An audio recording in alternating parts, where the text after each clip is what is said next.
يهمك في ايه؟ اموت ولا اعيش؟ ده كلام ملكش تسألني فيه وهتقولي ايه؟ ده اللي بيتغير اكيد بيبان عليه. يهمك في ايه؟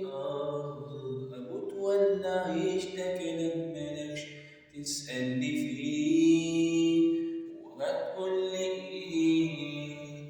ده اللي بيتغير اكيد بيبان عليه.